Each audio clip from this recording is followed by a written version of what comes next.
Breaking news. కర్రెగుట్టల అటవీ ప్రాంతాన్ని బలగాలు ఆధీనంలోకి తెచ్చుకుంటున్నాయి. అక్కడ ఏ క్షణమైనా భారీ ఎన్కౌంటర్ జరిగే అవకాశం ఉందని సమాచారం. ఇప్పటికే 3 బేస్ క్యాంపుల ఏర్పాటు పూర్తయింది. దోబే కొండలు, నీలం సరాయి కొండల్లో ఫార్వర్డ్ బేస్ క్యాంపులు సిద్ధమయ్యాయి. డ్రోన్ల కోసం ప్రత్యేక సిగ్నలింగ్ టవర్ల నిర్మాణం పూర్తి చేశాయి. సిఆర్పీఎఫ్ కు చెందిన K9, K3 డాగ్ స్క్వాడ్ బృందాలతో సెర్చ్ ఆపరేషన్ చేస్తున్నారు. భూగర్భ బంకర్లు ఉన్నట్లుగా సమాచారం. వాటిని గుర్తించేందుకు స్పెషల్ ఆపరేషన్ చేపట్టనున్నారు.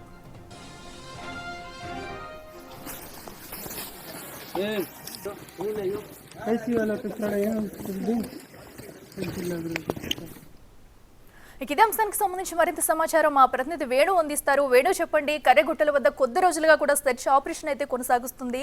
అయితే ప్రస్తుతం అక్కడ పరిస్థితి ఏ విధంగా ఉంది? ఎన్కౌంటర్ జరిగే సూచనలు కూడా కనిపిస్తున్నట్టుగా తెలుస్తుంది. అక్కడ తాజా పరిస్థితి ఏంటి?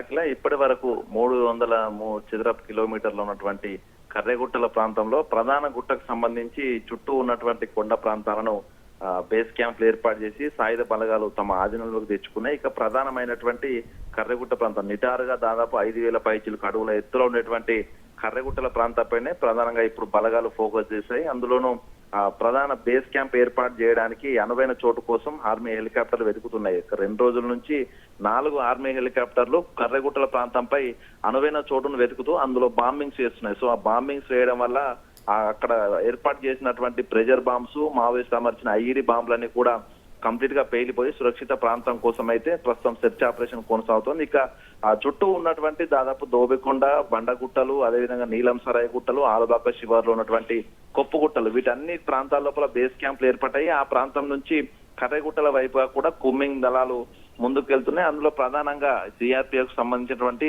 శిక్షణ తీసుకున్నటువంటి K9, K3 డాగ్ స్క్వాడ్ బృందాలు ముందుకు వెళ్తుంటారు. దాని వెనుకనే ఆటోమేటిక్ గ్రెనేడ్ సిస్టమ్స్ కలిగినటువంటి వెపన్స్, అదేవిధంగా రాకెట్ లాంచర్లతో రాత్రిపూట విరుచుకు పడుతూ బలగాలైతే కర్రెగుట్టల వైపు అయితే వెళ్తున్నాయి. ఇక ప్రధాన ఫోకస్ అంతా కూడా దాదాపు 85 చదరపు ఎకరాల విస్తీర్ణం ఉన్నటువంటి ప్రధాన కర్రెగుట్ట అయితే ప్రస్తుతం ఫోకస్ పెట్టి దానిపైనే ప్రధానంగా ఫోకస్ చేసిన పరిస్థితి కనిపిస్తోంది. ఇక ప్రధానంగా అక్కడే గెరిల్లా బేస్ క్యాంప్ ఏర్పాటు చేసుకుని గతంలో హిడ్మా దళాలు అక్కడ ట్రైనింగ్ తీసుకునేటువంటి సమాచారం ఉండడంతో అదే కొండ లోపల రహస్య బంకర్లు ఉన్నాయి, అందులోనే మావోయిస్ట్ దళాలు ఉన్నటువంటి పక్కా సమాచారము సాయుధ బలగాలకు ఉంది. అంతే అటువైపుగా వెళ్తే మాత్రం భారీ స్థాయి ఎన్కౌంటర్ తప్పదు, మావోయిస్ట్ నుంచి ప్రతిఘటన తప్పదనేటువంటి ఆలోచనలో సాయుధ బలగాలు అయితే పూర్తిగా అటు సెల్ ఫోన్ టవర్స్, డ్రోన్లు, త్రినేత్ర డ్రోన్స్ దాదాపు 25 కిలోమీటర్ల నుంచి కూడా ఆపరేట్ చేయగలిగేటువంటి త్రినేత్ర డ్రోన్స్ యూజ్ చేస్తూ ప్రధాన కొండ వైపు అయితే బలగాలు అయితే వెళ్తున్న పరిస్థితి. మరో 2-3 రోజుల లోపల ప్రధాన కొండపైకి వెళ్తే అసలు మావోయిస్ట్ దళాలు కంటపడతాయి, అసలు ఏం జరుగుతుందని ఒక యుద్ధ వాతావరణ పరిస్థితి అయితే